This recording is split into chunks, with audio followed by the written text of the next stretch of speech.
Okay, Rachel, can you see my screen? Yes. Okay, perfect. Okay. I'll just let it sit for a bit longer.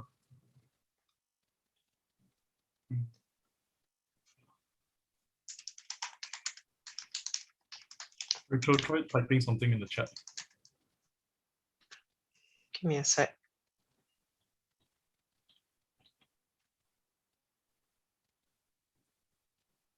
Where can we find the material for today's class?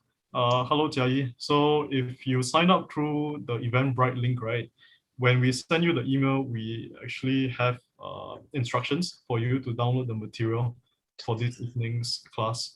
So if you quickly go and check your email, we will have sent you a link to the preparation for this evening. So folks, I hope all of you are prepared for this evening, okay? If not, don't worry, we'll maybe just allocate a minute or two. Will we get the notebook for today's workshop? Answer is no, so please pay attention.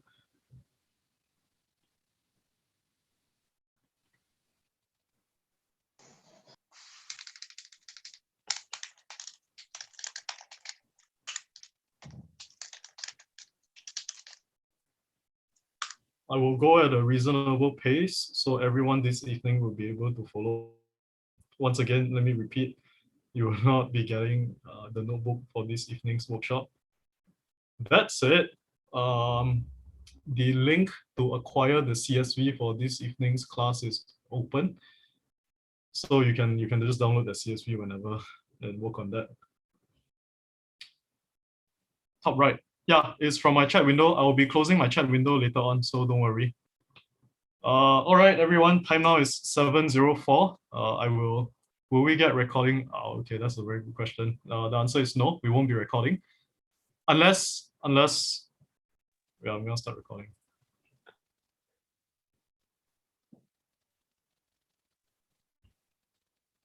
Azan, you won't be getting today's recording as well. So again, please pay attention for the evening, right? Jiayi, so okay, don't worry if you can't find the CSV for now. I will also share the link. Yeah,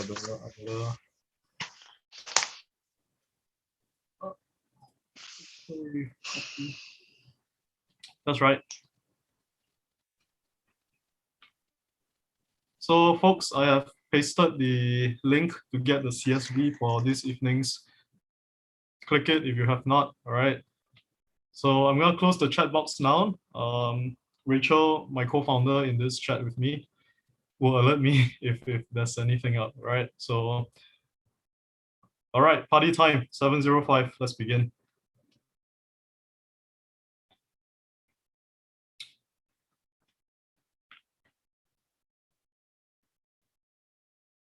Okay, so hello everyone, welcome and thank you for allocating 2 hours of your time with me this evening, right, to learn a bit about text extraction using text techniques.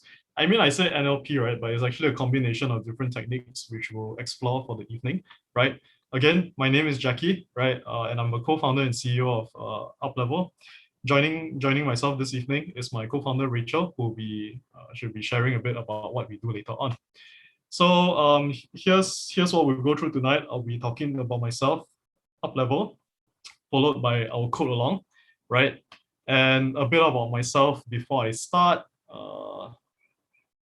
Yeah, for those of you who have attended my code alongs regularly, you would have seen this slide a few times.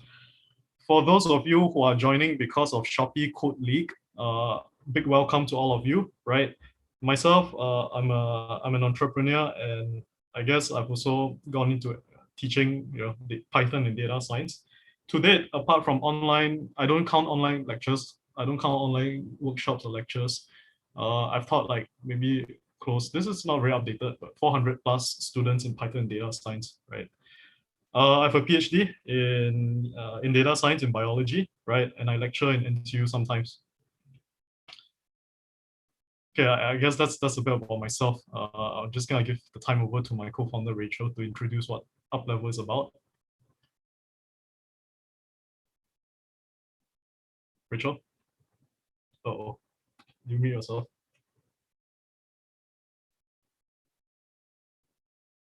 Rachel. Okay. Hello, Jackie. Yes, can Yep. hear you. Yes. Yep. Okay, great. So hi everyone. I'm Jackie's co-founder, Rachel. I'm another one of the founders of UpLevel as well, right? So what does UpLevel provide? Essentially, we provide, as you can see on the slide, guided data science project notebooks, right? So these are DIY project notebooks. You look at the notebooks, and then after that, you can attempt it on your own, right? So they are suitable for both beginners, but you must know some Python and advanced learners. I mean, I don't think any of you here currently will have any problem with this, since this is considered an intermediate to advanced class. These projects are in machine learning and deep learning, and they make use of real data sets, right? So they are end-to-end and they are industry focused, right? So if you take a look at our website, right, Jackie, can you show them the next slide, please?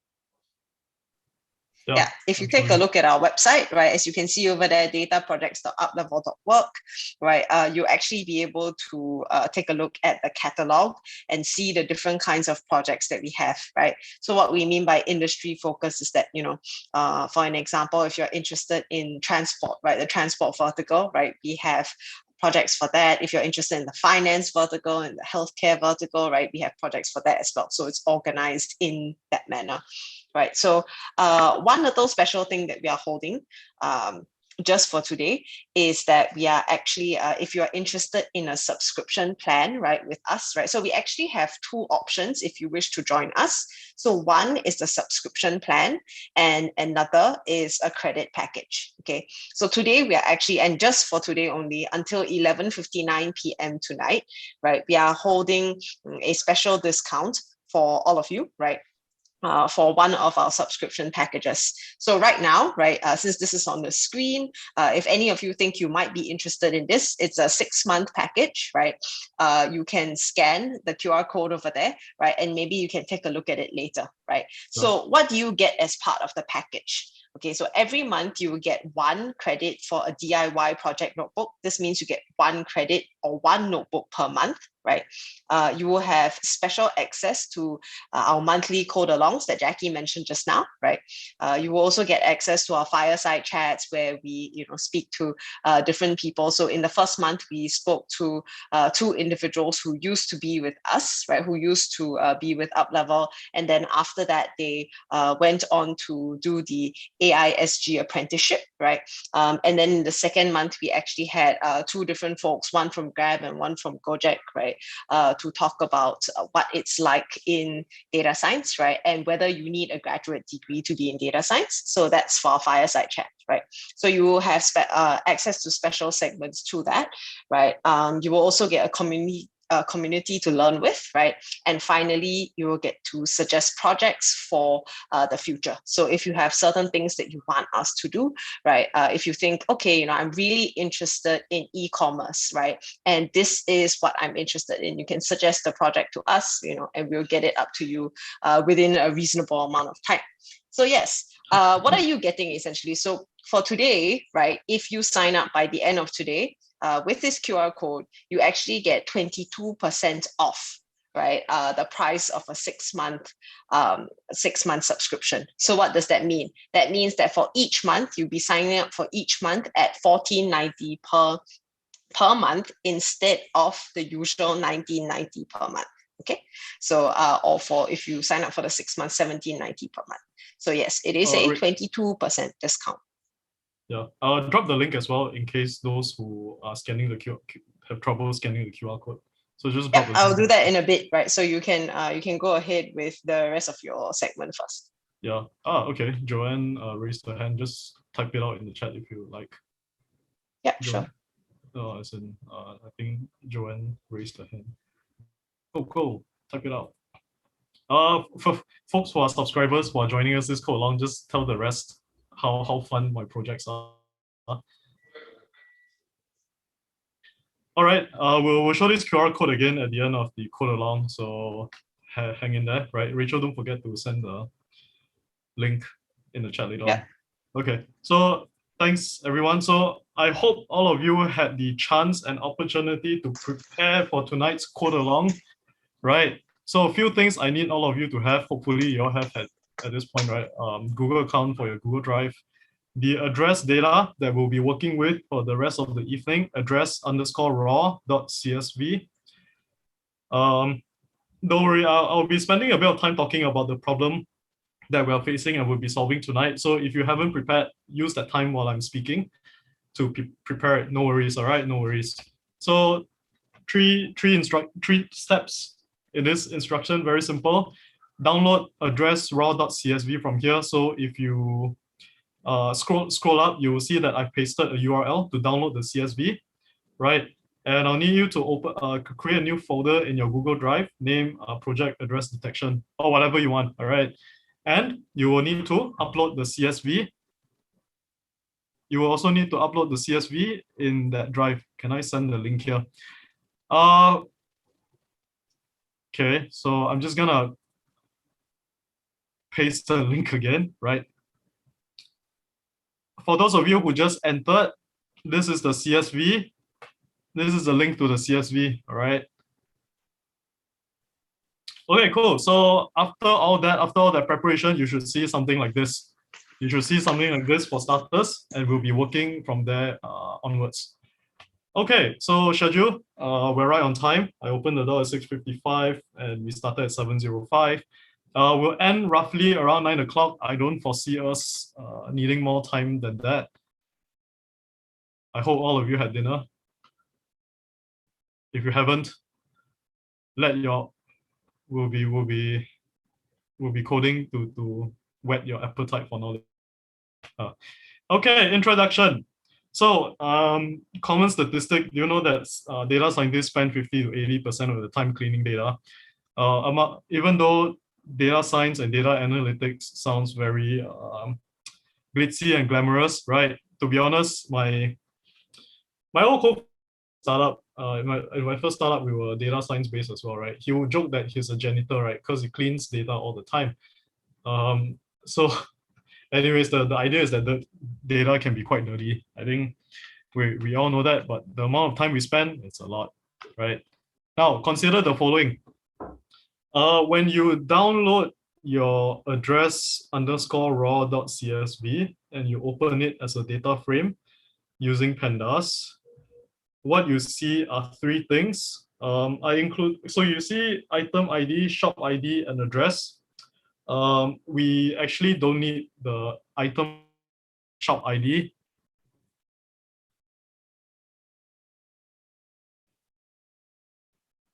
Fun fact about the address is actually scraped directly from Shopee. I hope there are no Shopee folks around here.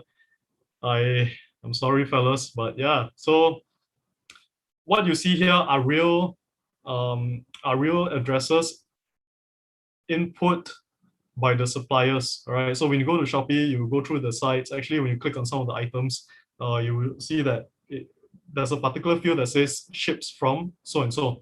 So I managed to retrieve the address details from those. All right. At first glance, what do you see? You see that okay, this is random, by the way. I just shuffled things. You can see, okay, there are all these addresses. Now consider the following.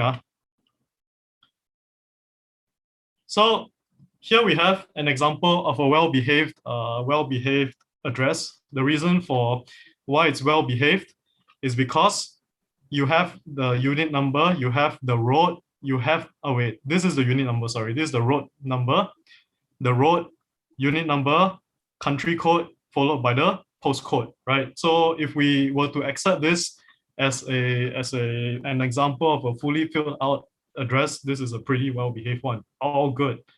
Next, you have entries like this, which may not have the number, right?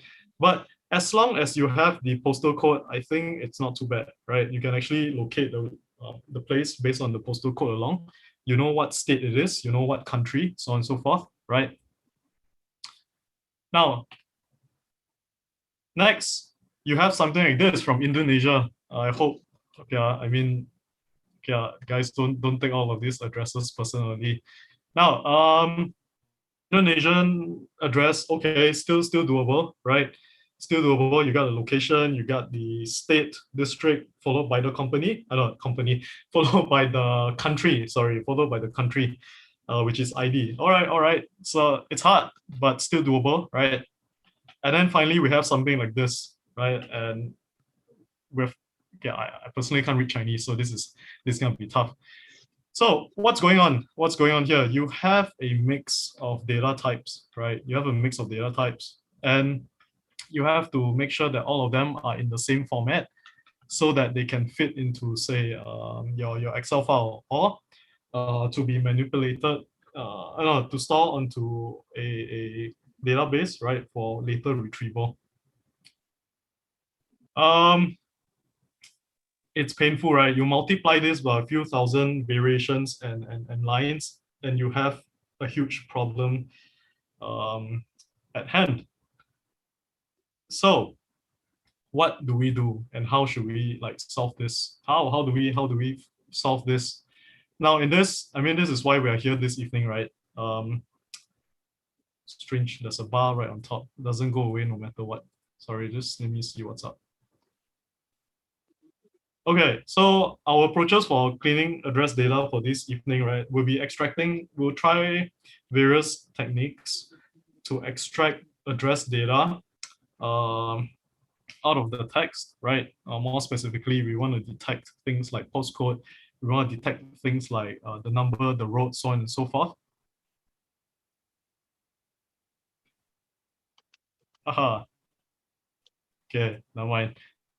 So those of you who just came in, I believe you have to check your emails for the PowerPoint that contains instructions on, setting up for this. Where was I? Right. So we'll be taking three approaches this evening. Okay, okay. So every time I have a code along, right, I'll have very useful, very helpful folks in the chat helping others out. So for those of you who have a bit of time and bandwidth, please help me out while I present. Thank you so much, everyone. I'm always happy when there are very helpful folks who just help each other out in the chat. Yeah. So thank everyone. Right. So we'll be taking three approaches. Firstly, regular expressions. Secondly, we'll use a library, a preset library. And finally, we'll be using a deep learning library. All right. Now, before I jump into code along, I think it's useful and important to know what regular expressions are, right? Now, regular expression, don't worry, I won't spend the entire 2 hours giving a lecture. It's just in me, right? I'm a lecturer. I find regex is regular expression, or regex for short, right? It's a technique to search and manipulate strings, which means given a particular pattern for to recognize the text, you'll be able to identify and extract information out of text, all right? And also I wanted to show you this, right? Because I find it very fascinating that the person who created regex, his name is Stephen Cole Clean, right? He created a technique to data. Anyway, I realize none of you can respond in the chat. I'll just laugh alone, right? Okay, cool. It's general purpose, which means, and it's used across all languages and script, meaning, I mean, we're using Python for tonight, right? But regex is the all kinds, JavaScript, Java, C++, so on and so forth, all right?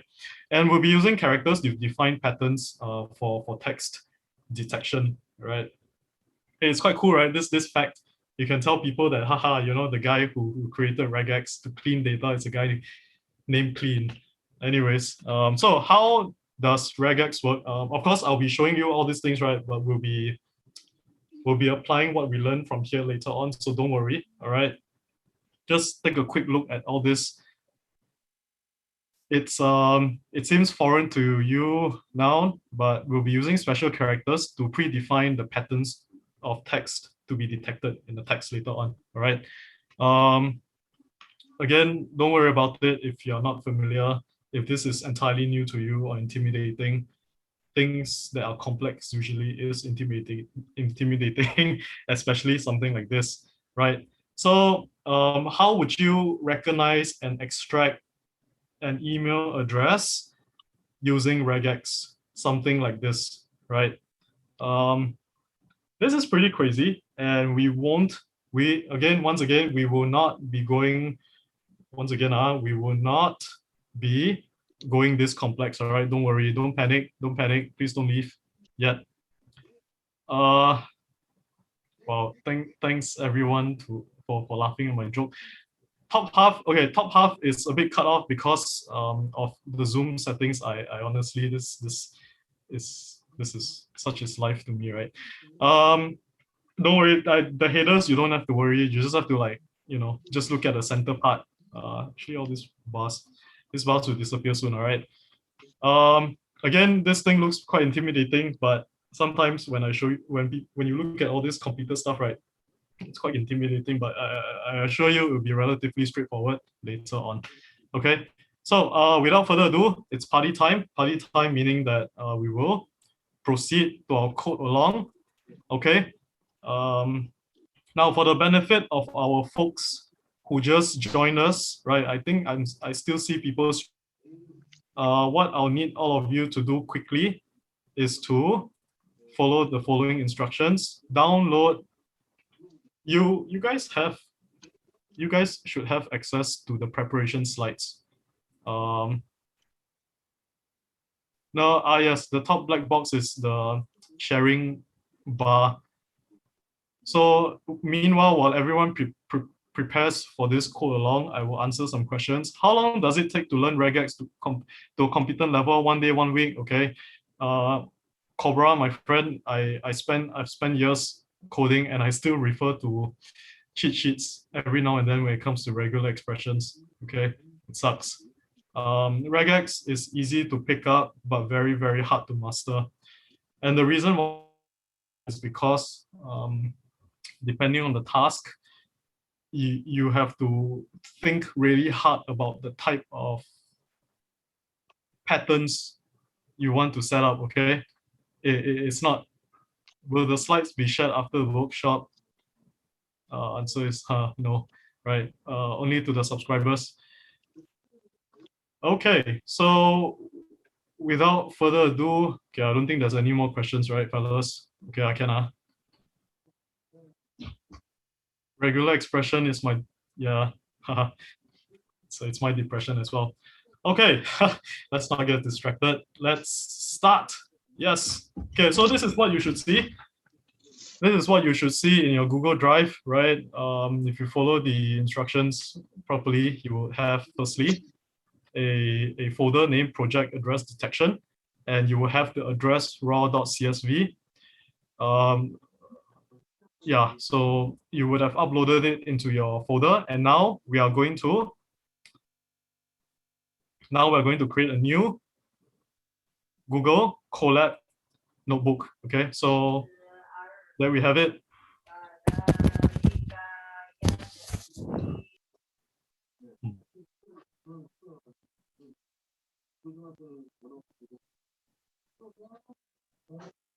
Okay, I'm gonna zoom my screen a little so all of you can see, right? Is this Zoom level okay? Can anyone in the chat just indicate? Is this Zoom level okay? Okay, thank you everyone who indicated. All right, so let's start. So I'm just gonna name this data cleaning, right? Okay, it's not data cleaning, it's more like extraction. All right, extraction. So once in a while, I will pause. There'll be this odd pauses. Oh dear, who's not muted? I can actually hear sounds in the background. Let's make sure all of you are muted. Oh dear, what's going on? Okay, I'm gonna mute all first. Guys, please don't unmute yourselves. Okay, I think everyone will hear it. Yes. Good. Zoe, we don't need GPU to run, so this is fine. Why is there Google Colab in your G drive? You're supposed to have Google Colab in your G drive. Oh, you can't find Google Colab. Okay. Okay, for those of you who cannot go to, okay, so you gotta go to colab.research.google.com and get yourself a notebook from there, right? So for some of you, your accounts may not have immediate access to Colab, but all of you should be able to, okay?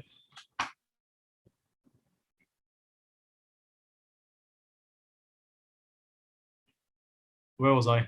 Okay, I mentioned if I have weird and odd pauses in between, is because I'm consulting my notes, all right? So don't panic, I'm not having a stroke or anything. All right, so first up, this is your notebook. If you've used Jupyter Notebook, this won't be too foreign, right? So let's click connect over here first and connect to a runtime. So we have a runtime over here. And what I'd like all of you to do is to click on the files on the left side. And what you need to do is to mount your drive. So when asked, connect to Google Drive so that your notebook can access the CSV that you have gone.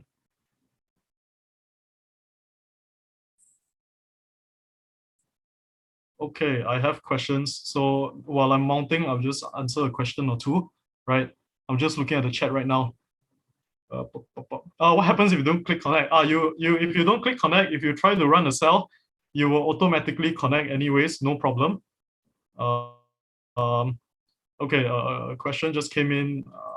Okay, but without specifying what the question is, in general, right, even if you work with a large amount of data, you will need to piece out certain patterns. Regular expressions are useful in some use cases, not so much in others, but this is a very powerful technique, all right? Okay, cool. So once you have mounted your drive over here, you will see that there's a new folder that appears. So let's head on to the project folder. Okay, so my drive. So over here, I will have all kinds of different projects that I've done. Okay, so ignore that. Your drive will look different from my drive. My drive happens to have a lot of folders. So the one that you have to go to is address detection. And here we have is the data extraction notebook that you have specified. Now check it out, address raw.csv, right click it, copy path. Okay, once again, right click, copy path, and I'll just define a variable and call it path, all right? So that's all we need. So that's all we need. Once again, please navigate to your own folder like I did. Don't copy what I did. Otherwise, you may just encounter errors later on.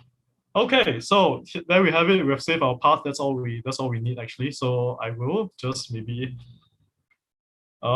import libraries. Now, what to import? So in this case, right, we just need to import pandas as PD, right? And we shall import our regex library called re, right? How convenient. It's just re.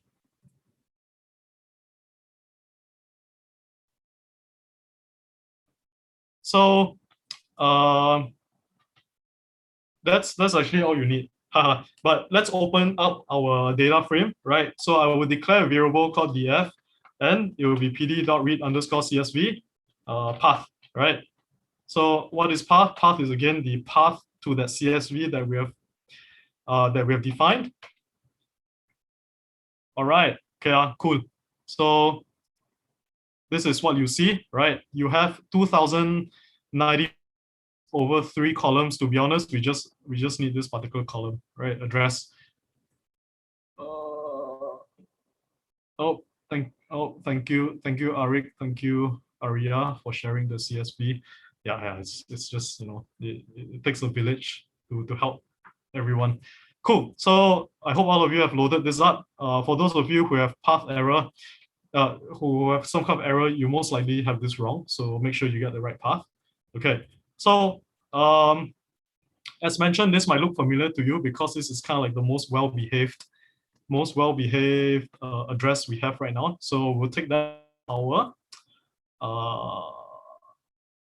as our example text. All right. So let's call it test ADR. All right. Test ADR is our address and our first thing over here. So test ADR. Okay, so far so good. Now, let's learn the basics of regular expressions. All right. Can I see the both lines? Okay. So let me just scroll up a bit. Okay, you know what? I think I should clear output so that all of you can see it. Okay. Now, let me know if I'm going too fast. If you need me to slow down, just inform me in the chat, right? Sometimes I get a bit excited and then I just like boom, boom, boom, boom, boom, right? And then everyone loses pass. So let me know if I'm going too fast. I'm just gonna let my text box be on the right side, right? In case anyone has additional stuff they want to say, I can see it updating real time. What's this? All right. Can I have the link to this webpage?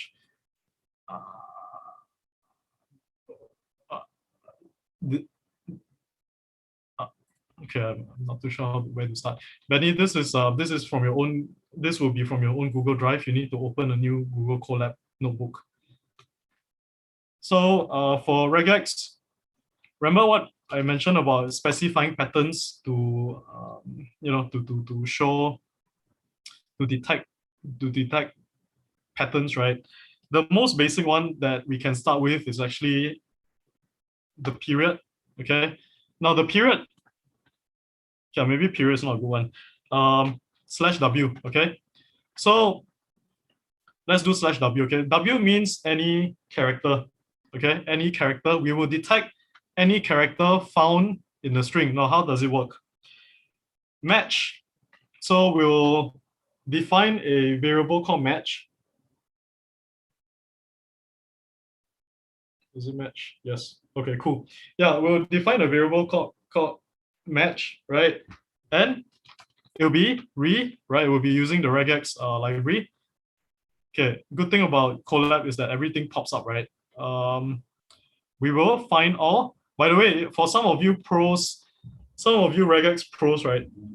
In the chat, you might find that whatever I show is a bit basic, but I guess if it's just be patient, all right? Then, yeah, this is meant to be a general purpose workshop. So I hope this is useful. So match equals to re.findAll, right? Now, what happens is that we will put the regex, the regular expression, the pattern that we want to detect first, followed by the text that we want to detect. So, okay, so maybe I should comment, right? Define a match using the regex defined above on the string, okay? So let's run this and see what happens. Good. What happened, guys? What happened here? W, right?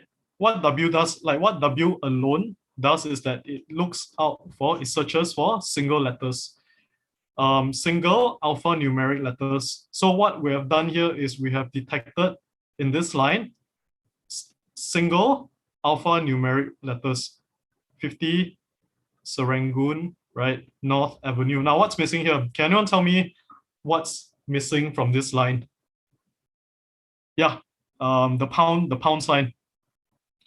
White space, correct, exactly. And also comma. So W, right? Yeah, thank you everyone. So W will help you detect only alphanumeric characters, right? What if we change this to, what if we want to find single words, right? We can use, okay, there are two special command signs over here. So this plus, we'll start with plus, okay? Plus means one or more letters in a sequence. So there we go. Do you see the difference between W plus and W? Before this, we were detecting single letter, but after adding a plus, what happens?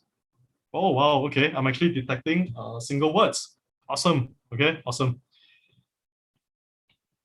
There's another one that is used sometimes, actually used regularly, right?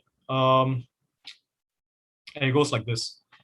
/w, what alphanumeric characters, 0 or more repetition. So it means it can have, okay, wait, I'll show you what I mean. So over here, right, what it means is that 0 or more repetitions, once again, so you have a star sign over here, star sign. Okay, maybe I should actually just build complexity, right? So plus for 0 or more repetitions. Hash for, oh wait, no. 0 or more repetitions for 1 or more repetitions. Now, the difference between these two, once again, is that if I use star, I will catch what? I will catch 0 characters, right? So over here, right, space over here is considered one string of length 1, correct? Now, if we specify that the pattern that we want to detect is a string, 0 or 1 and above, we will be detecting, firstly, your word, right? This itself is considered a word, followed by the space in between, followed by Serangoon, North Avenue 4, right? So you have 3 spaces here. The reason for that, again, we are not detecting any symbols. So this is gone, but we see all these guys over here, right?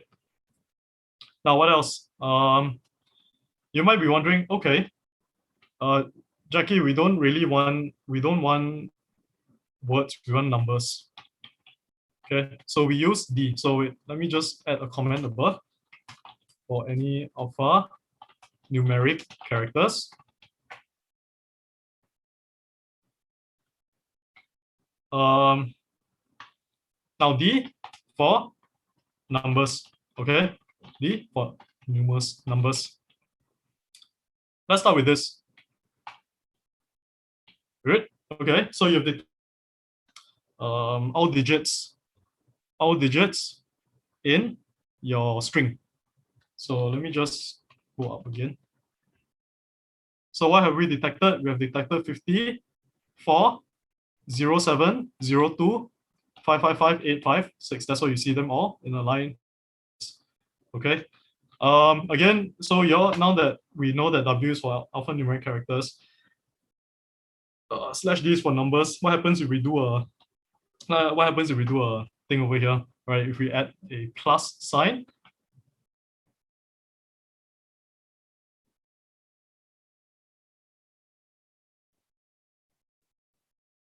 we do this and we'll find, boom, aha, wow. So if we were to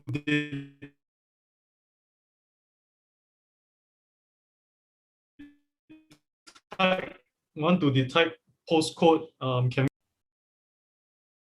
maybe, right? Maybe. So if I want to, oh, my internet connection is unstable. Let me know if I drop off or if you can't hear me in the chat, all right? So now we kind of figure out, okay, if we wanna detect postcode in our address, right? What can we start doing? So let's apply what we learn immediately. All right, let's apply what we learn immediately. Thanks, Arya. For address in, so let's give it a spin, okay? Let's give our new power, our new technique. Well, I can't spell. Oh, that's because I'm using a wireless keyboard on my lap, so I have to like look down and up. So forgive my typos. So let's give our new technique a spin, all right? So for address in df, address, okay, we're not gonna go through all the addresses first, and I recommend always taking a small subset of your data set for to test it out. I think, okay, that's it. If you want to go with all,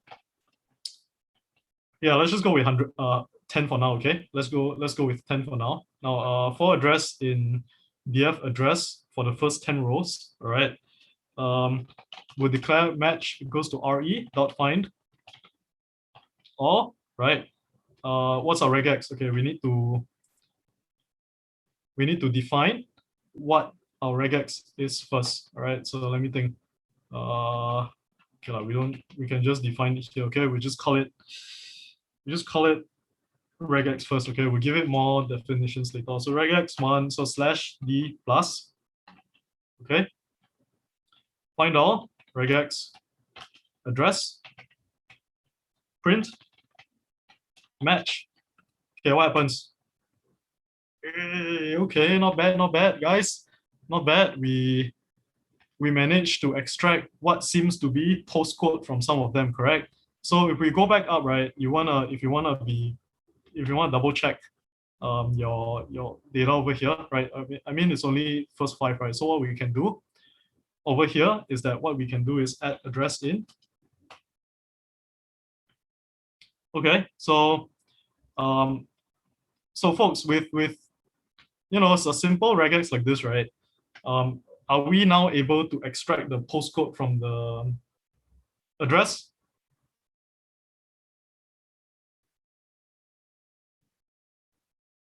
Yes. Okay, I was hoping for a maybe. Okay, Lucas, um, some skepticism. Okay, it's correct, right? Now by using D plus, right, it's a bit too broad, right? What's happening here? Not enough information. This is almost like an MCQ, right? Like A, yes, B, no, C, not enough information. What about Chinese?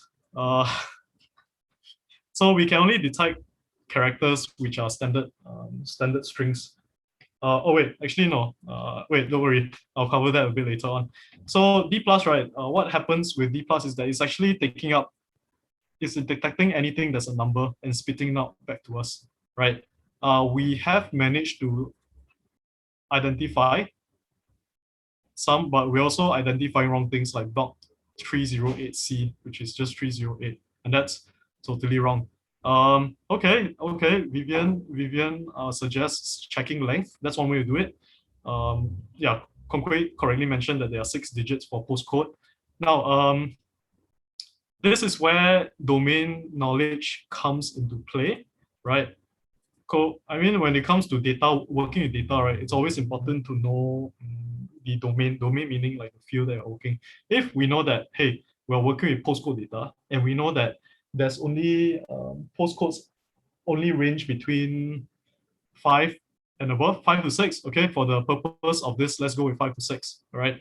We can then tighten our regex. So let's go back up above. Okay, let me just check the time and see if we're on good time. Okay, we're on great time. When we want to say do this, right? What can we do? We can actually, okay, bear with me, fellas.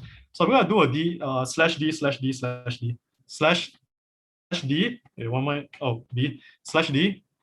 3, 4, 5, 6. All right, let's do this. Humor me, all right, humor me. Do this with me.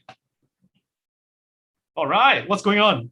I specified that I want to check for a string that has a length of 6 numbers. All right, case closed. What's wrong with this approach? Can anyone tell me what's wrong with this approach? Only digits, not so much. The reason for that is because if you want to detect yeah, correct. Correctly mentions that first, okay, so there's a lot of problems, right? One is that I'm repeating the digits. Secondly is what if we encounter a postcode that only has 5 numbers? For example, over here, Kuala Lumpur, 55100, right? You cannot, it just doesn't work. So if we do that, right, regex, if we did that, right, if we did this, I'm just gonna do a copy, right? If we do this and we go for it, right, what's gonna happen? We're only gonna detect Malaysian, no, Singaporean postcode. That sucks. That's not good. So allow me to introduce the idea of repetition with a range. So it's curly bracket. I'll add one more thing here. Use curly bracket to specify length range. Now, what do I mean by that? If I go with 5 to 6, it means I will, oh, wait a minute.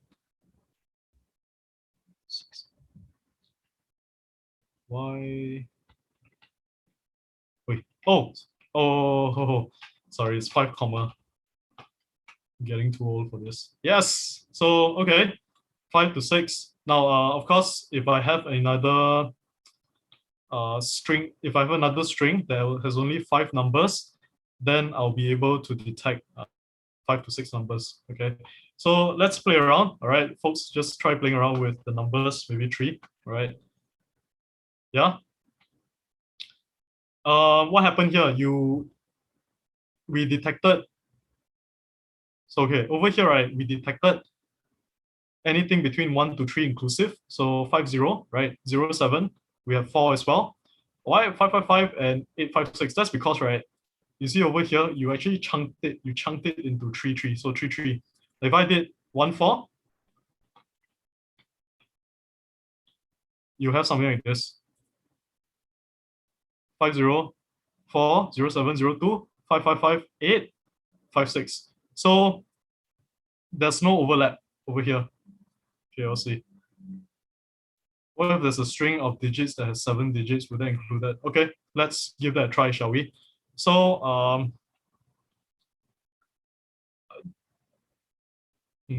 oh, I know what we can do is instead, oh wait. So if you have a length, if you have a number that has 7 digits, then it'll be chunked according to this rule over here. Okay. So for regex, right, if you want to detect a certain range of numbers, you just have to be a bit more specific. So 5, 6 over here will definitely capture all of the so the brackets, we try to group them in the range as two groups. Yeah, correct. So if you do maybe 1, 1, 2, right, then everything will be chopped. Everything will be chopped. 2, 2, 2, right? 1 and 2 inclusive, so it will be 2 first, 2, 2, 2. Yeah, so 5, 6.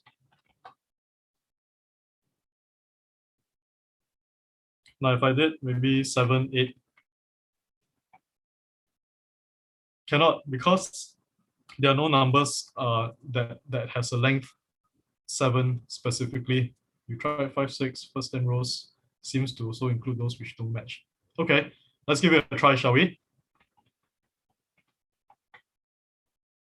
5, 5, 5, 8, 5, 6. All right, so let's change this to 5, 6. All right, party time. Now, what happened here? We successfully captured our postcode 555-856, 4122, 41200 here, here, and nothing else. Now, in fact, if you want to go a bit ambitious, right? Okay. This, if you remove the first 10, if you remove the first 10 and go all the way to the top, we'll do a quick scan, and we realize that we've captured most of the postcode that we need from our data. Yeah, amazing. Yeah, awesome. Yeah. Okay. Wow. Okay, this is good because we know that you and I both know that 5 postcodes range between 5 and 6. And you know, when you for addresses, right, if you already detect and can extract your one homework done. If you can extract 5 to 6, you know, half the battle is won. Right. Look at this, right? Look at all this. Yeah, cool. Okay, we're done. Go home. No, I'm just kidding. There's a lot more that we need to extract, right, from this over here. So we'll slowly go through it. Let's see. Okay, I think I've shown enough, right? I've shown all of these guys. So we're now satisfied that we're able to extract postcode data. Okay, cool. So I will need you guys to, okay, I hope you all didn't change it. Okay, back to 10. Now we'll call this postcode regex. Okay, we'll do postcode regex. We'll do postcode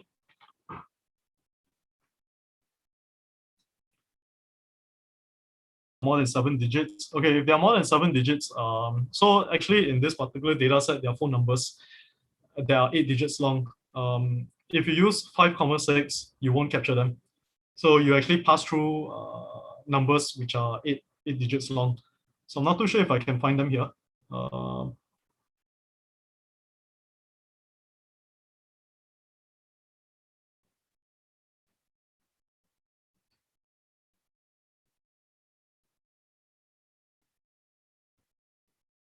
Okay, one more thing. You notice that there are actually two numbers being captured here. That's fine. You can always take the first, you can always take the first number over here. Okay, so trying to look for the phone number. Okay, now I forget it. Forget it. So postcode regex for address in df address for the first 10. Postcode equals to re.findAll.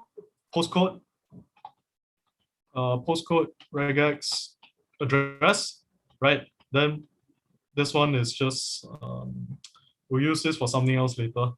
So let's go run this, and you'll be back over here. Okay.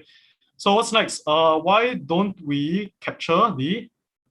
Okay, what's good? What should we capture? Okay, let's capture SG. Okay, let's capture SG ID. We want to know what countries these guys are from. All right.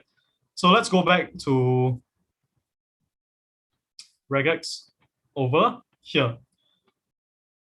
Actually, you just have to do SG and you can find SG. Ta-da! Okay, I am searching specifically for SG, and when I run this, I will capture SG.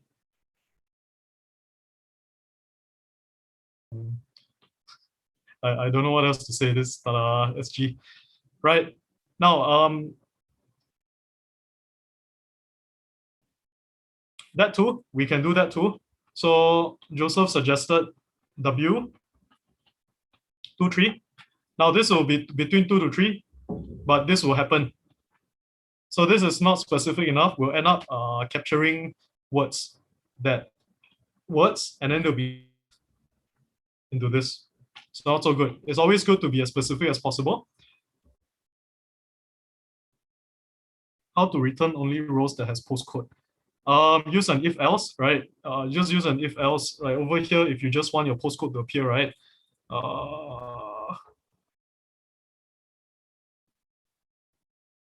There we go. Okay.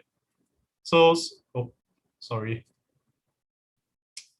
So Sophia suggests A to Z, 2 to 3. So what's square bracket A to Z, right? Now A to Z, what's happening is that we're allowing only letters A to Z to appear. And in lower, this is in lower alphanumeric form. So since we're on this topic, thank you, Sophia, for that. For lowercase characters, okay? Now, if we do this, we will not see anything. The reason for that is because we are going for lowercase characters only. On the other hand, if we want uppercase characters, we will use big A to big Z, okay? Let's say over here, we want to do big A to big Z, okay? There we go, just Serangoon Avenue. Now that we know our stars and whatnot, right, you can actually combine them and you extract only the words out of the address. Cool, right? Oh, no one thinks it's cool. Okay, that might. Okay, what if you do not want? Okay, so we've so far talked about yes, right? How about no, right? How about if we want to exclude certain things? So for exclusion, we use this. Okay. Okay, let's use this. All right, let's continue using A to Z plus. Now, by using A to Z plus, we've said that we only want our strings, right, in upper character. What if we do this?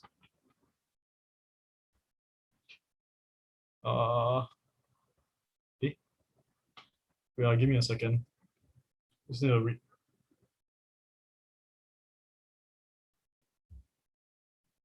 Oh, sorry. Let me fiddle with something first. Okay, I think exclusion is a bit tough. Let's not do that. So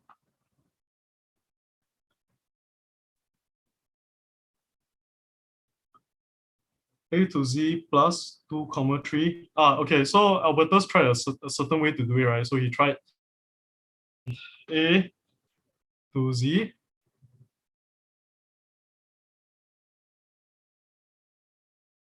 Oh, is that problem following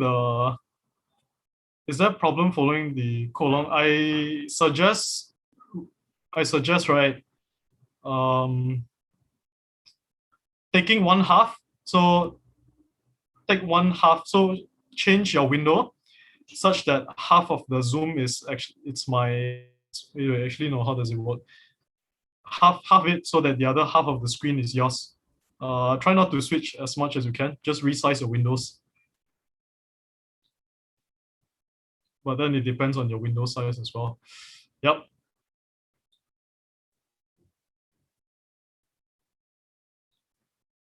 Okay, so someone asked what if we want to put multiple countries, right? We can do that as well.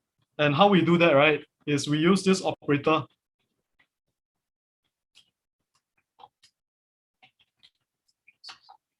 Okay, so if I want to choose between SG and ID, I can.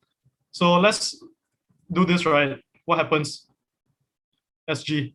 Okay, so I'll be able to find any strings that contain SG and ID.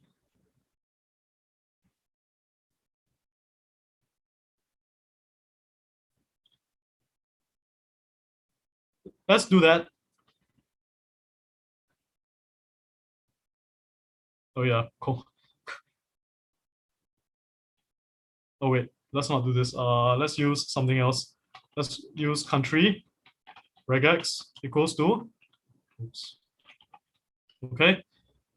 Now we'll leave this guy alone, right? We don't need this yet. What we'll do is country equals to re dot final bracket country regex comma address. We'll print country instead. All right. We'll print country instead. There we have it. So for this, right, we specify the regular expression to detect only two letters. One is SG, one is ID. Now what happens if I remove ID? Right?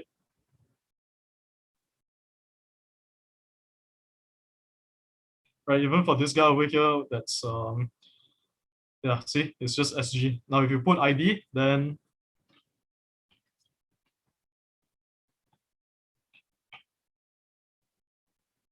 you can do ID, both ID and SG. So there you have it, right? So another question is, can I have more than one? Of course you can. You can even put like maybe Jackie, right? No problem. It's just because there's no Jackie, you won't be able to see anything. But let's see if I can find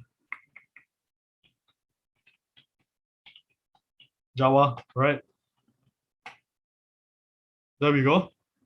So over here, I've detected Java, both Java and ID, right? Because I've said, okay, I want Java. So as many as you can, right?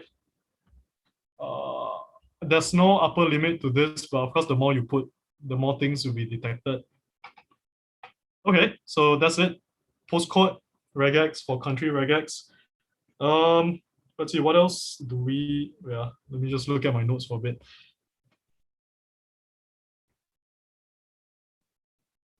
This is hard. Like doing this without a cheat sheet is just horrible. Okay, so next, what I'm gonna do is I'm gonna detect the unit. Oh, someone started annotating stuff. Ken, stop that. Clear your annotation. Clear your annotation, please. Okay. Yeah, you can actually annotate if you want, but please don't be destructive. Clear. Okay, so wait, what am I still doing? Okay, close. Right, where was I? You know what? Let's for example, how do we detect something like this? How to search using a list of country abbreviations. So country abbreviation is a list of standard abbreviations, right? SG for Singapore, ID for Indonesia, MY for Malaysia, US for, of course, US, so on and so forth. Yeah. So let's go with, okay, I want to search for this guy over here. Now, how do I do that? Okay, let's remove, okay, let's remove this, okay. Now that we know some of the basic stuff, right, we can now start combining. We can now start combining things. So let's do #/d. What's going on here? Can you guys guess what I'm doing? I am now going to search for the block number. Now we know that okay, so for those of you who are not based in Singapore, right, the unit number for our flats and condos, we go something like this. So if we can specify a pattern saying that, hey, it's a hash number, we can then do t plus. Okay, can we take this one step further? Yes, we can, because what you're indicating is I want a hash with a number in between a dash /d plus. So what I have over here, you see, if I highlight them, right, I think it's a bit easier to see, is that I have a pound, right? I have a pound with this guy over here, and followed by another set of numbers. Now, if I do that, what happens is, okay, so you've detected your pound 0702. Of course, it's just for this case, right? Let's see what happens when we give it a go for the rest of the data. Okay. Unit regex. Oops. Unit regex. Unit equals to read.find all bracket unit regex comma address. Okay, am I going too fast, fellas? All good. All good. Thank you. Okay, we're still doing good time. Okay, let's do unit. Let's see what happens. Okay, I think we can just expand the entire, we just run through the entire data set. Okay, let's see. Wow, what happened here? Guys, fellas, we've managed to detect all of our units, right? We've managed to detect all of our units in Singapore. Yeah, it's not too bad, you know. All right, so cool, good. I hope you can see why regex is so powerful, right? By specifying patterns, or rather by identifying patterns, right, in your data set, you can then obtain. I'm trying to look for a case. Okay. What's wrong here? What happened here? Okay. So thanks, Eric, for letting me know. So if I would pace myself so that you guys can see what's going on, because I realize Zoom, there's a bit of lag as well, right? Now there's a level over here, 03-01. Now, in obtaining, how do we then obtain, our 0301, right? Okay, let's go back here. So what I'll do is I will go back to our top over here, and we will learn something new. It will be question mark to indicate that it is optional. Okay, a question mark to indicate that it's optional. Now, in theory, nothing changes over here. What did I do? I added a question mark behind the pound sign. I use the question mark behind the pound sign. It means when I search through my string,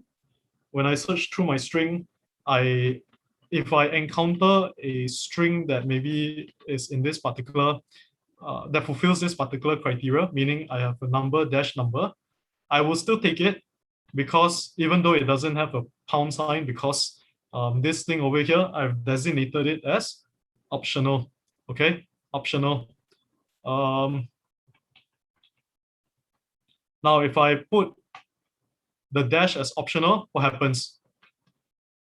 It will take in any number that is a number because my dash over here, right, is optional. You see so optionality should be used sparingly. Okay, not sparingly, but I guess in cases where it makes sense to use it. So I will capture, yeah, basically I'll just capture everything over here because if the dash is not optional. Okay, now what does this mean for our guy over here? So let's try to remember saw our zero. Oh shit, I forgot everything. Um, let's look for the guy again. Was it Greenwich?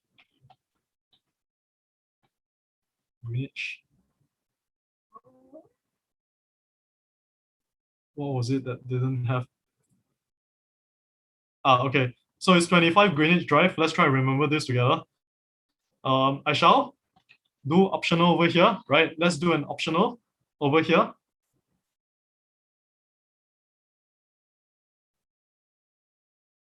Okay, a lot of questions. This fails. All right, so before I run this, right, you guys can run it first. Let's see. Now it fails for certain street because for Choa Chu Kang Street 51, if you look in the chat, it fails because there are no two numbers linked by a dash. It's actually a pound, then followed by dash 28 SG. Now it fails because it's not a proper unit number.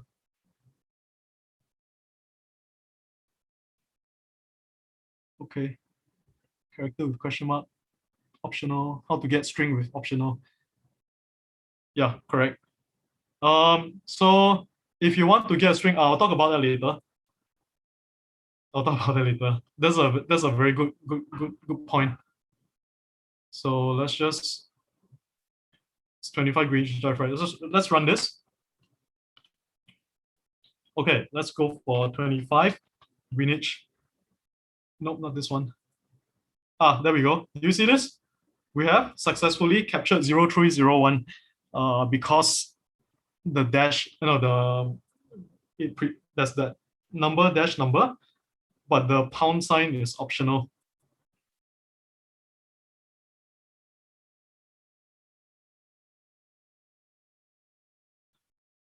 Okay, so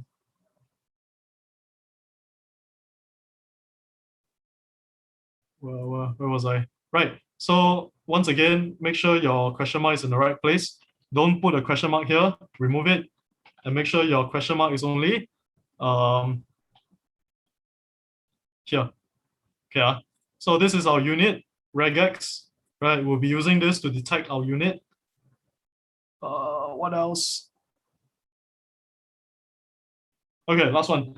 So we've done postcode, we've done country, we do unit.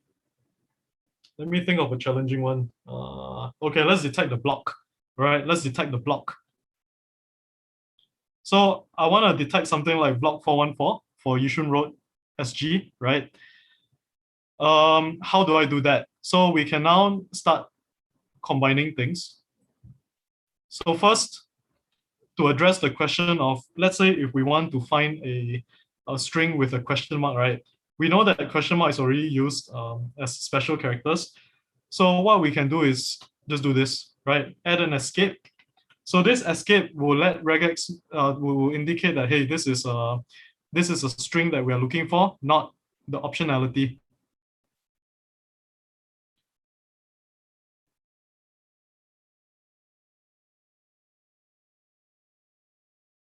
Okay, let's see. So, okay, I see a few questions. Okay, Debbie asked if we put a question mark in the beginning, will it affect only the front part? The answer is when you put optionality, right? Okay, when we do optional over here, right, it will directly be only affecting your pound sign. So only the pound sign will be indicated as optional. Okay, only the pound sign will be indicated as optional. For, let's see, is this a mandatory process for data cleaning? The answer is yes. If we are using regular expression to work with a very dirty data set, you have to go back and forth. This is the reason why data cleaning is very, I guess, repetitive, tedious. But if you do it right, I think it can be pretty satisfying as well. Are there any other ways to do this? One way is to ask your data team to get their act together and have a better, cleaner data set. Actually, that doesn't happen, right? So Nicholas mentioned that if you search for 2 Orchard 2, okay, so for this only allows you to capture pound followed by number dash number. So you'll have to be, if you want to have something like pound sign B2 dash 56, right? You need to have something along the lines of W slash W question mark. So like this, you still get the same, but it will end up with maybe B2. Because if you go with like this, you cut out your B from your B2.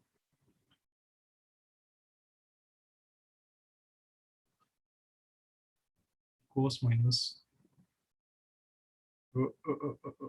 No, okay, so Jia mentioned that asks that if we do a equals minus question mark, what? Equals minus question mark, only the minus is affected, the equals is not. So let's see, how to indicate a string of block of characters. You can just type out the string. Okay, wow. Yep, thank you, Joseph. That's right. So if we put question mark for the pound sign, we will detect both we'll detect both unit numbers with both the pound sign and without the pound sign, which is why when you go back down, right, we were looking at 25 Greenwich Drive. Okay, another interesting thing about your text data is that, right, this is actually the same as this, but do you notice what's different? Is that both of them are actually the same place, but the data has been featured differently.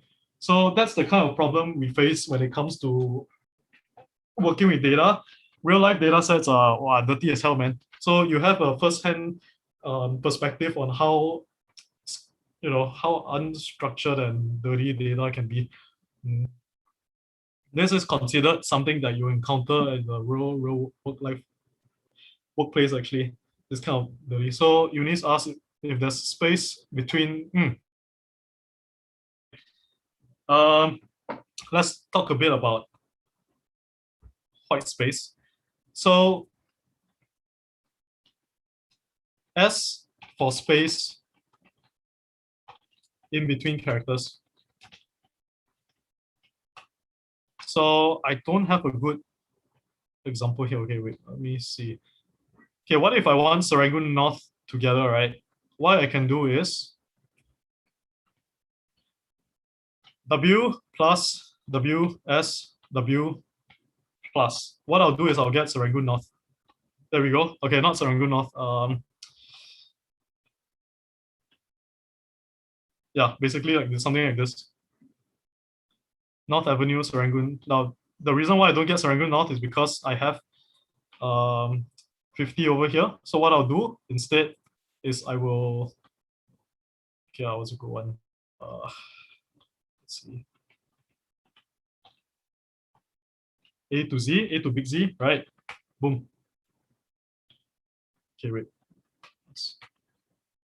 Oh, there we go. Okay, so if I wanted to just detect Serangoon North, right, without the avenue, I can just put A to Z. So I'll detect anything that's A to Z, repeat.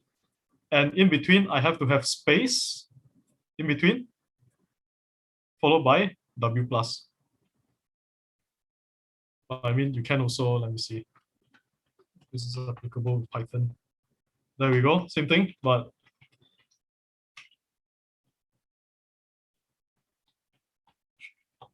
Okay, cool. So where was I? What did I want to do? I wanted to detect block, right?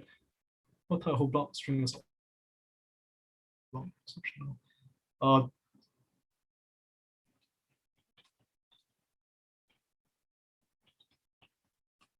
Just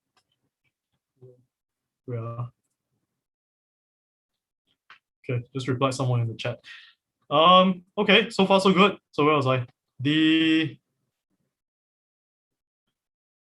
let's go for block. Yeah, I want to detect something like block 754, right? Of course, what I can do is just go with you know what? I think for this one, it's easier to do it over here. So let's type along with me. All right, block regex equals to, let's go with block.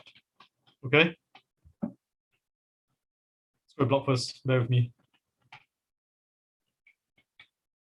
Block regex equals to re dot final bracket block regex comma address.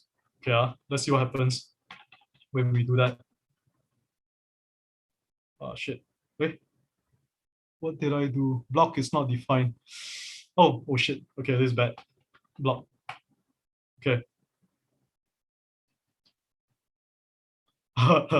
So you say block, we've detected the word block, of course, because we say, hey, search for this block, right?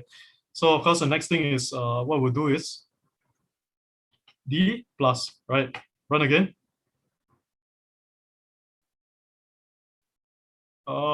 Then the notebook will only be shared with subscribers.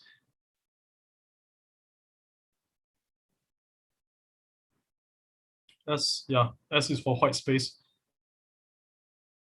So let's look for, there we go. So block 734, right?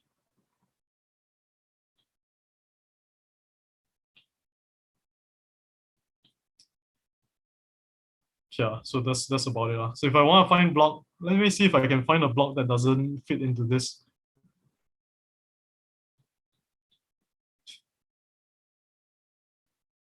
Yeah, doesn't, because caps, right? So we can. Timothy, no, you won't be a regex Jedi after this because it's actually quite a, yeah, it's just tough to master regex in a single session like this. Just want to show you guys the basics. Okay, so let's see what do we do? What can we do to make it more general?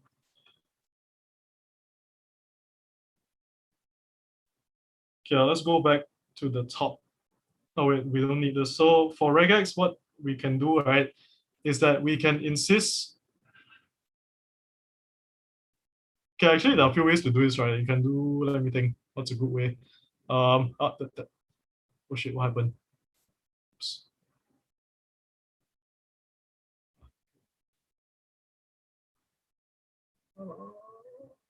All right, let's instead, right, instead of block, why don't we just change this to W plus.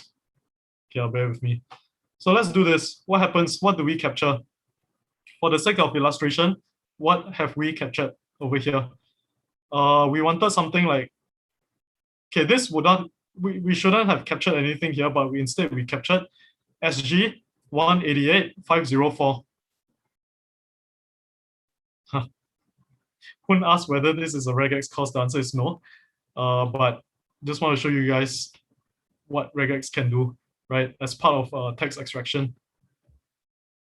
I don't know. It's something you guys expected. Don't worry, we'll come to the library and deep learning part later on. This may or may not be important depending on your challenges. Wait, let me just pause this first. Stop. Why can't I pause my recording? Okay, I can't say anything then. This, once again, this may or may not be useful for your challenge this weekend. All right. I mean, why do I spend so much time on this? Right. Anyways, so that's that block. What can we do then if we just want to take block number here? Now introducing two things. One is the caret here. So earlier on, I did say that the is it called caret, right? Is meant to exclude. So this can be a bit confusing. One is meant to exclude, but this one, right? If you put it at the beginning of a string,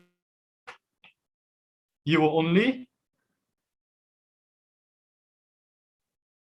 detect something that starts with a word and subsequently is a number, which also means at this point you're only capturing block, because at the start you will capture the word over here followed by space number, but of course you're also missing this C over here, right? Is that question mark, right? Let's see if this works. Now for that, if you add an optional W plus at the end, you'll find that you will capture fully block 856C over here. So once again, if I remove this over here, boom, when you look at block 85, haha, so someone stays in the area, right? Fauzi, this course is 2 hours. We're gonna be done soon.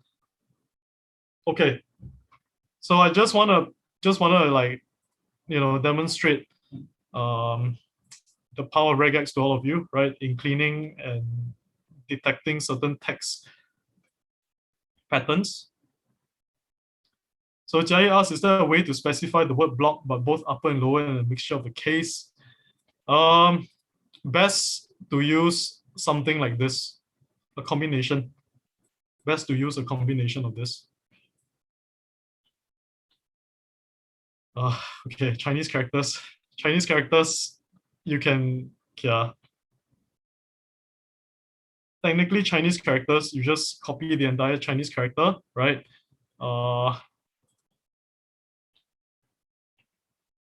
Right, then you just run it. See, it doesn't detect, all right? It doesn't. It's just very weird. At best work with alphanumeric characters. Best work with alphanumeric characters. See, even though I specify to capture it like this, it's not captured. You see? So cannot. Hey, wait, no. Oh, that's because I'm present. Okay, sorry. Country. Let's see if this works. So to answer your question,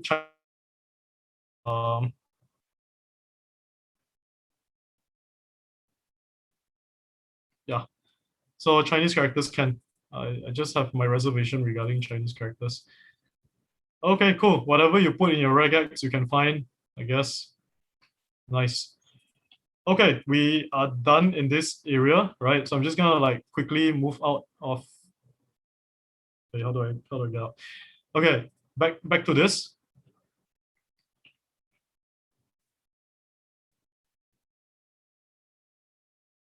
So we've done a large part regex, and 1.5 hours won't do just. Oh wait, how long have we spent on this? 1.5 hours doesn't justify the amount of work required to work with regex, but if you use it well in the right situations, you will definitely be able to use it. So when to use regex? When there's regular pattern in the text data, when there's no parsing the text, when you're working by yourself, if you are not sharing your code with anyone, because regex can actually be hard to explain, right? Right. And if you want to fall down the rabbit hole, this is where you use regex. So share with you some memes. Yeah, we actually, yeah, I think we are still good on time. You'll be surprised. So it's like I have a cat, right? So I make my cat step on the keyboard, right? Also, this resource is useful if you want to continue working with regex. Guys, I'm not done yet, guys. Wait. Oh, final.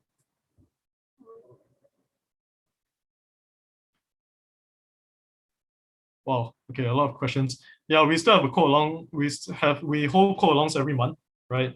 But to answer your question, next month I think we are learning how to scrape websites. I think Shopee might be one of them. Okay, so next, let's implement a library instead. So you might be thinking, okay, Jackie is an idiot.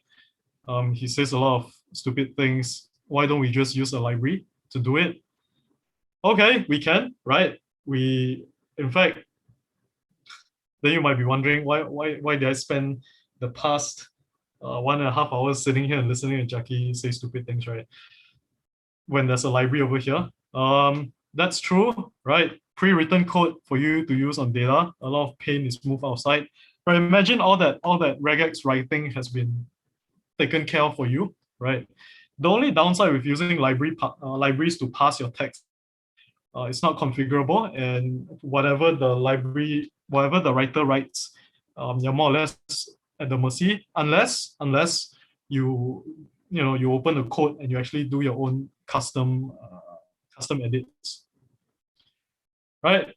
Yeah, well, libraries, again, it really depends on the use case, right? For the case of Southeast Asian addresses, it can be a bit tough. I'll show you what I mean later. We'll use the library together, right? I mean, libraries are great when you can find it, right? Try to use libraries first. Otherwise, you can always implement things by yourself, right? Um, right, party time. This section will be quite quick. So let's go back to our notebook over here. I'm just gonna clear output, right? So this part, I'm just gonna do machine learning. What am I doing? Why am I saying machine learning? Sorry. Oh man, library implementation. It's been a long day. All right, so let's continue coding. All right, let's continue coding. Let's continue coding. Now, let's install address parser on our Colab. So now to do this, right, we will need to go to the library documentation. So address parser.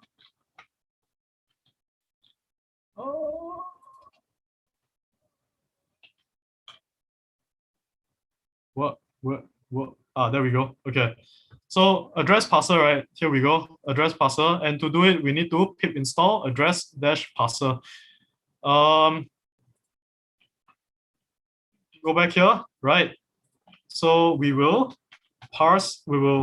pip install address parser. We'll pip install address parser.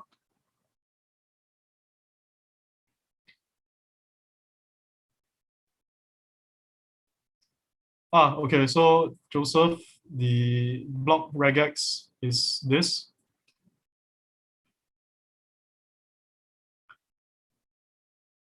Yeah, upper W plus. Okay. I mean, after our code along, right, just go rest up and then give it a spin, right? You already have the dirty address data. Let's give it a go. Now we have address parser, right? So next, what we'll do is use the address parser. Make sure you pip install. So if you want to install new libraries in your Google, in your Colab notebook, what you can do is, yeah, just use this. One more library that I'll need you guys to install is called phonetics pip install. Phonetics. So two libraries you need to install. One is address parser, the other is phonetics. We need to do phonetics because address parser uses it. And if we don't install phonetics, we will get an error. Okay. Now, okay, actually, I will spend a bit of time over here. Who here is familiar with reading library documentation? Actually, I have no idea how to make it interactive. I just want to have a show, kind of know who is good with reading library document. Or who's not? Somebody on the chat. Okay.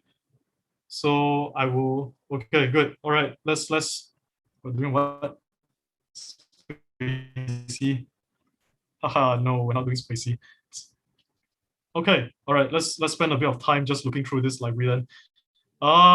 Fellas, though I think other workshops are covering spacey and NLTK. So I think I will. So that's why I want to cover a bit of basics, right? Basics, regex, and also this is reading documentation is considered a fundamental skill that not a lot of people actually tell you about. So maybe I'll just spend a bit of time talking about it. Usually, a good library will tell you, yeah, yet another Python address parser for US postal addresses. Do we have to install every time we use the library? If we are using Google Colab, the answer is yes. If you're using Google Colab, what happens is that this thing, your notebook runtime resets every time you open it. So you have to reinstall it. Yeah. So anyways, now one thing stands out is that this is actually for US postal addresses, which means if you're gonna use this library on Southeast Asian addresses, you might be in for a bad time. So how do we use basic usage, right? Now, a few parts when you work with documentation. First of all, it'll teach you how to install the library. Next, the most important part are actually the examples that the author will prepare for you, right? So address parser, import parser. So parser is a parser object. You can tell that it's an object based on the capital P. And this parser is basically the variable containing your parser object, right? Now parser dot parse. Okay, thank you, Vivian. Maybe because I'm sitting further and further away. Parser dot. So when you have your parser object, your object has methods, right? So what you're doing is you're taking your parser object's method, which is parse, and you're gonna parse a line of address. Okay, so that's why address equals to parser.parseLine. The ADR object is a nested object with address parts and properties. So what it's trying to say is that every time you get the object, right, the results back from your parsing, you will see something like this. This is your result. So you have your number containing number and number fraction suite is block, so on and so forth, right? Your street name, whatnot. So this is how the author of this library has decided to structure, his work. Okay, nothing else. So house number, and this is the documentation over here telling you what to expect. Number is integer.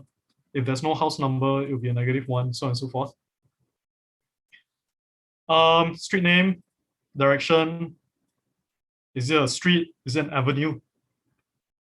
Is it a place? And so on and so forth. Okay, so we have this basic thing over here. So what we're gonna do is we're just gonna copy from the basic usage over here and explore from the rest.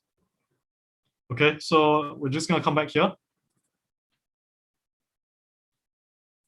So from address pass, remember we don't use line, right? What word do we use? We use test address. Okay, so what is our test address? Remember our 50 Serangoon North Avenue 4, right?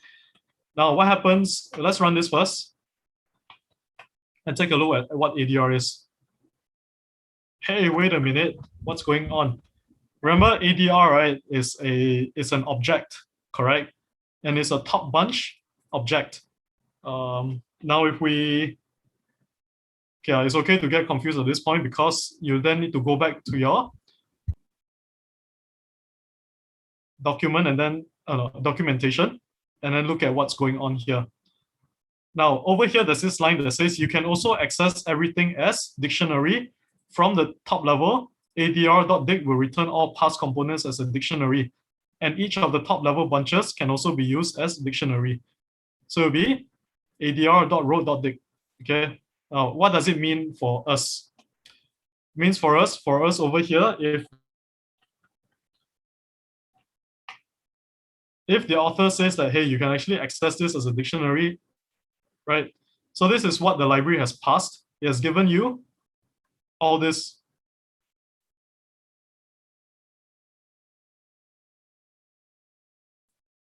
Yeah, I mean, minor documentation. Control space, yeah, good point. So thanks, Junwei. So what did Junwei mention? He said you can control space. Hey, come on. Okay, this is it control space? Yeah, okay, can, that works. And if you hover over it, anyways, so ADR dig, and you can now access the different attributes that this guy has. So what do we observe from here? Again, this is your original, oh no, this is not the original text. The original text, let me just add a quote here to tell you guys. Okay, what do you observe? Using library is not an all be all because there are some things that might miss, right? Of course, the suite's been detected as 0702, that's good. Number 50, that's also good. The road is Serangoon North Avenue, not bad, right? Not bad at all. But the only downside is that SG 555856, it's the city, right? The zip is actually not, it's not detected as the zip over here. So never mind, let's try a different one. DF address. Let's try the second address, right? So let's try parser. So DF address square bracket 1. Yeah, Gambas Crescent Nordcom 2. Now, what do we get? We get okay, which is correct. Number 2, also not bad, but everything else is gone, right? Simply because, yeah, I mean, if it was trained on, is that crescent? No crescent. Oh well. Okay, let's try 2. How about 2? Is 2? All right, let's try 2. Dictionary. City, Selangor, right? 200. Okay, not too bad, right? So this, it sort of works for this guy instead. Now, it's kind of hit and miss if you use library. Sometimes regex, even though it's tedious and painful, it might not be a bad idea to use a combination of all three, all two, right? So how do we use this? Locality dot say zip, right? So this is what the documentation meant when you can use it in this particular manner. Of course, if you're not sure what options there are, so for Colab, right, you can do space and it will auto come out for you, right? State. So what's the state? Nope, none. So there's a none over here. ADR dot locality number road. So what's the road? And within road, there's name, road name, Klang. Okay, so that's one way you can use as well. I think there's nothing much to be said about this particular library. There are at least two more other. There's two more, I think, two more address parsing libraries available. You just have to keep an eye out. So back to my slides. Oh, party time. Okay, last one, that something that I want to show you guys is actually deep parse. Okay, so deep parse is another library that you can use to parse your address for extraction. So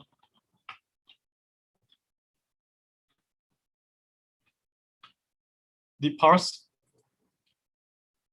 Now, deep parse is a state-of-the-art library for parsing multinational street addresses using deep learning. Okay.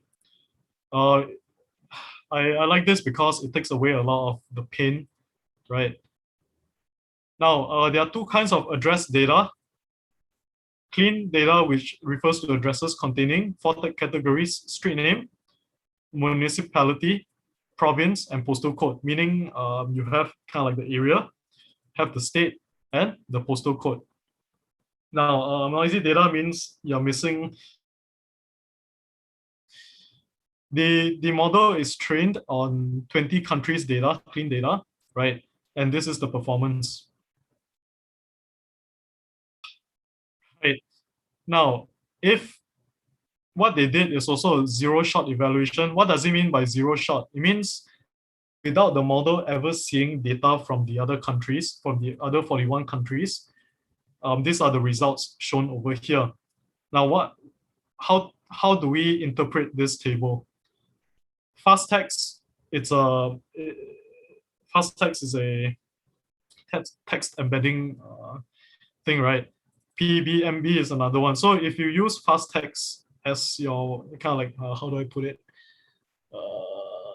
Yeah, it's a text embedding to understand the text in your string, right? We'll be looking at 83.14% accuracy when it comes to parsing Malaysian, 86% for Singaporean, right?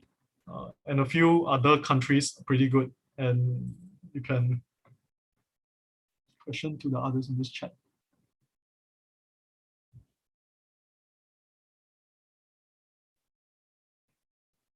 Is it?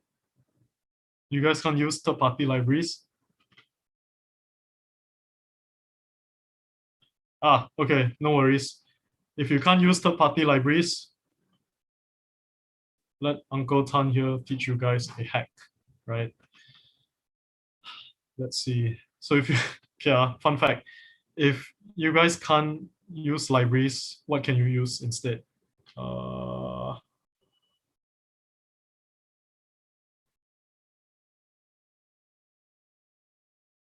What am I doing? What am I doing here? I am actually going to the,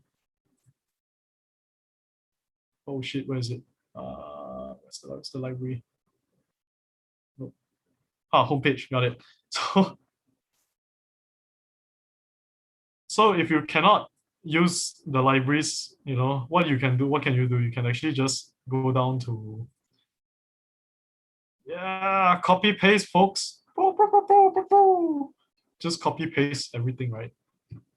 But of course, that's almost cheating. Let's see how that works, right? Haha, nudge, nudge, wink, wink. Yeah, so that's a tip I have for you guys. Instead, if you guys can't import libraries, why not just extract? I say extract, I don't say copy. Extract relevant users. Okay, look at this. Even regex is used here. For deep parse, we're looking at this. It won't take too long. We're almost done. We shall be using deep parse. Okay, let's install deep parse into our notebook. So let me just put a text over here.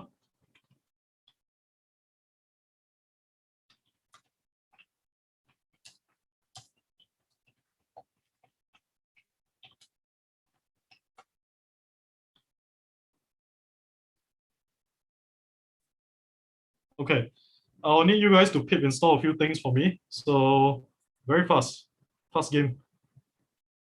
Pip install deep parse. So what do I mean? Pip in just pip install deep parse.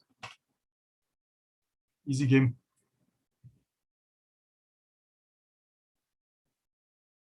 Feature engineering technique. Arif asks,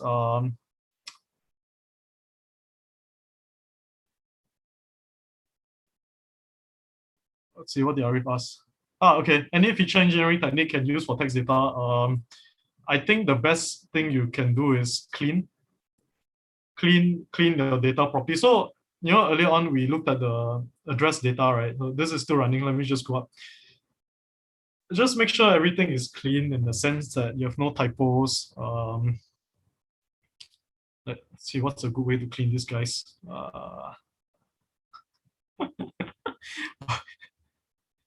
The cases are the same, or like nothing is in huge caps or lower caps, whatever. Just make everything the same, right? Remove spaces in between over here, for example, right? And then remove your N over here.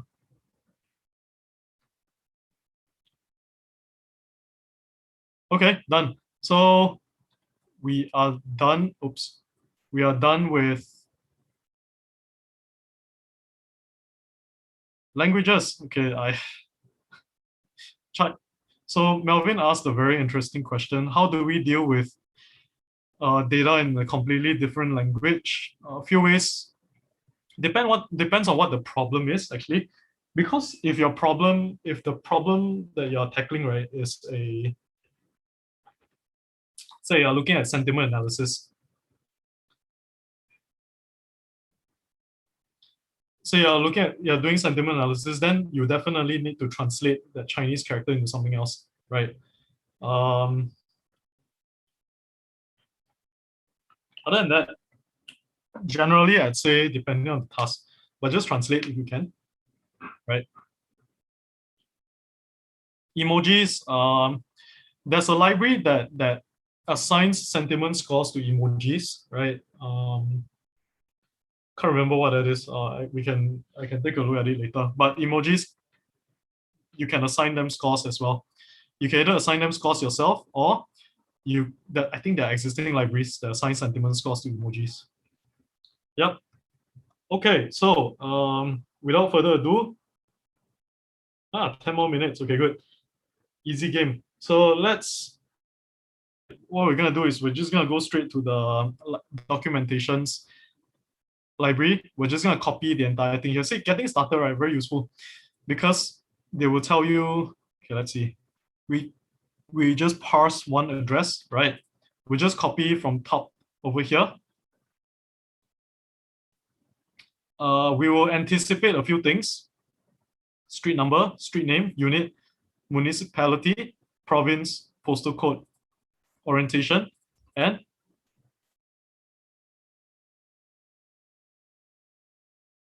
yeah, okay. So if you're gonna just remove emojis, then it's actually relatively easy because there are libraries like NLTK can do that, to just remove emojis. But if you want to actually understand what the emoji is saying and assign a score to your sentence, that's a different thing altogether. Okay, cool. So once again, everyone, copy this part, right? We'll use this part first, all right? Copy, copy. Go back to our notebook. Just paste. Okay, why am I copying wholesale? Reason why I copy wholesale is so that, okay, I'll just let it download for a while. So when you first start it, what it's doing is that it's retrieving the model, this particular model that you saw in the documentation earlier. We won't expect a good performance from this library, simply because this model was trained on American and European data set. So ours is Southeast Asian. Okay. Thank you. Okay, Wong. Right. Now, when we look at parsed address, we're like, okay, cool. What's going on? So for this particular street name, we have street number, street name, municipality, and it's in Quebec with the postal code of GIL 1B6. Notice that the postal code over here is like this. I don't know if you guys can see it because it's at the corner of my screen and the chat box might be closing in. So over here, do you see G1L 1B6? And as I've mentioned, I think we will have a poor performance simply because the model wasn't trained on data in our region. So let's nonetheless df bracket address 0. parse address. Okay, so let's give it a run. what happened here?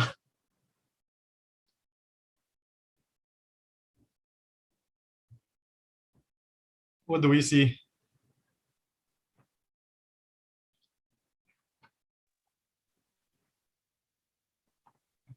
Fellas, what do we see? Postal code is SG, right? So yeah, right. Let's try another one. Clang Selangor 5 not com. Okay, all right.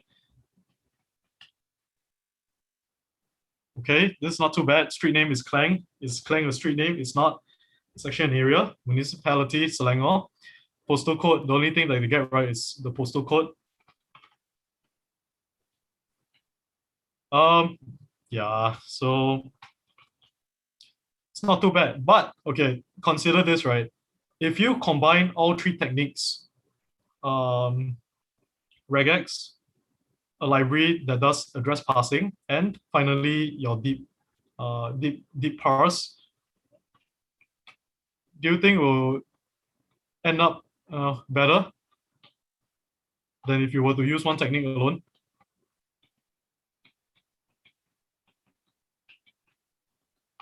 Right? Yeah, it's not too bad actually. It's actually not too bad. Oh, there we go. So yeah, there we have it, right? So people are always saying deep learning is the best, deep learning is the best. Is deep learning the best? Depends, yeah. It really depends. How do you actually combine though? A few ways. So what I didn't quite show you guys, right, was actually looping through addresses for each technique and creating new columns. I actually don't have time for that.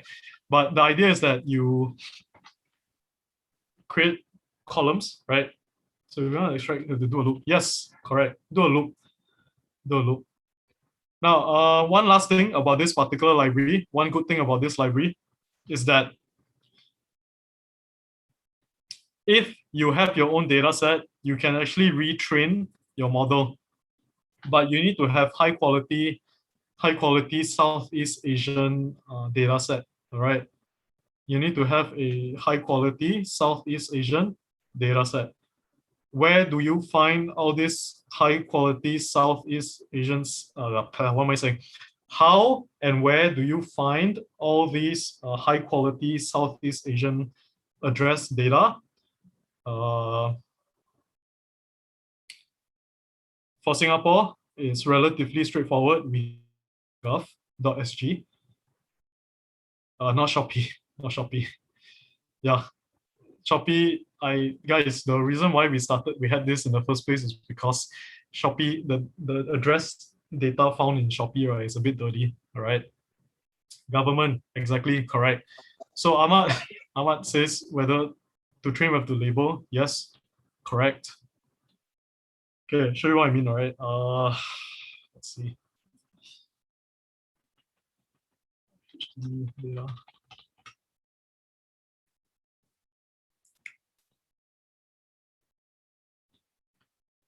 So you guys want labeled data, right? You actually have it, right? If you look at data sets from the government, right, you already have such things already, right? Block number, street, step postcode, can't really recall. This is not the right one.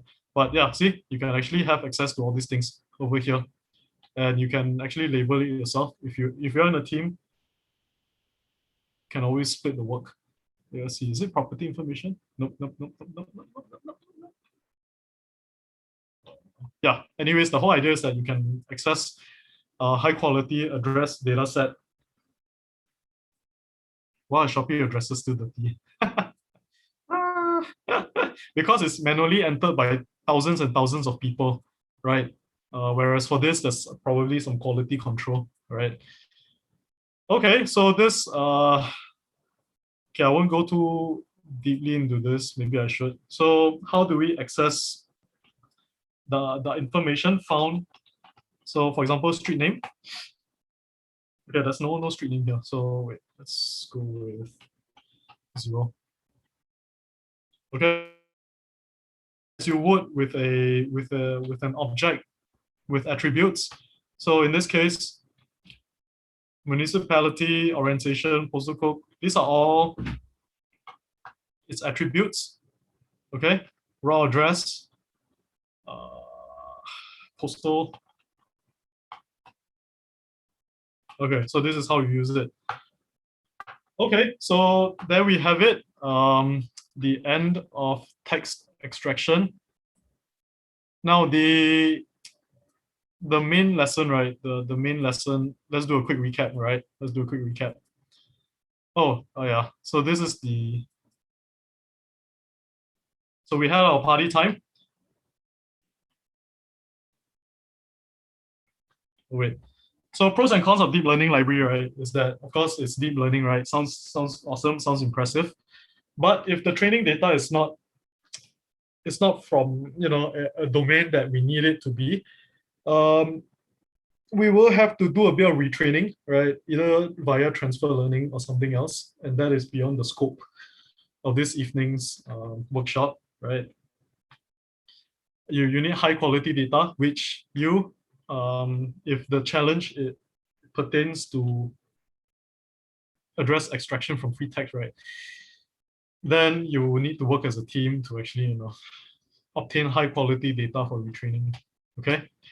Now, so to recap, what have we done? We've looked at rules of regular expression. This is the part that we spend the most time with, simply because I think that's actually an important fundamental for all aspects of data work, right?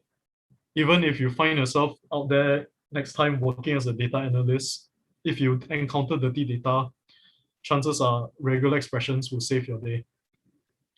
If you use an external library, we had a quick brief overview on how to read a documentation, right? And figuring out each part of the documentation map. Over there, I taught you some tips and tricks in case there are restrictions around using libraries, external libraries.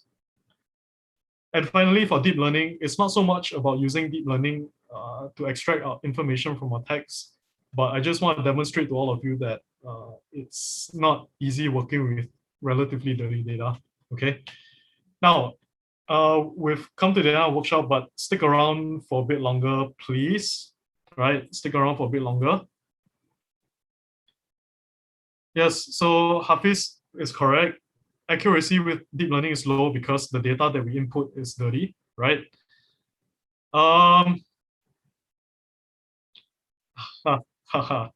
So Arya asks about whether I have any idea about the next competition is address extraction. I may or may not know why, right? Maybe it's a coincidence. Maybe it's a coincidence that I held this workshop just aligned with the competition. Okay, so wait, stick around, I'll stick around. I just a few things. So please consider subscribing to Up Level. We have 20 projects right now, and each of the projects